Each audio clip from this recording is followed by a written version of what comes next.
Il primo campeggio classificato a 5 stelle del Veneto è di proprietà di un comune, quello di Jesolo. L'International Club Camping, gestito dalla Jesolo Turismo, SPA pubblica con socio di maggioranza il municipio, quindi l'Associazione Albergatori e la Confcommercio, ha ottenuto la certificazione pentastellata secondo i parametri della legge della Regione Veneto. Noi ci siamo mossi in maniera particolarmente veloce sulla base dei criteri che sono stati stabiliti dalla nuova legge regionale e abbiamo avuto la possibilità di sancire con la quinta stella una qualità che questa struttura per fortuna già da anni poteva vantare. A Jesolo hanno l'imbarazzo della scelta dei riconoscimenti. Per il terzo anno consecutivo il campeggio International è al primo posto nella classifica europea tra 25.000 strutture turistiche all'aperto. Ora la quinta stella. Certifica un riconoscimento di qualità che i clienti ci riconoscono da anni e anche le maggiori riviste internazionali. Oggi festeggeremo anche un premio che abbiamo vinto per il terzo anno consecutivo come miglior camping d'Europa, quindi un risultato assolutamente importante.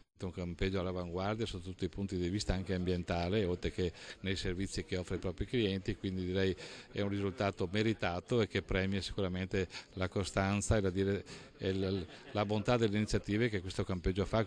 Una struttura che dà lavoro a 80 addetti e che può ospitare fino a 500 persone. Una curiosità: dei 132 bungalow presenti, alcuni vengono affittati anche da jesolani.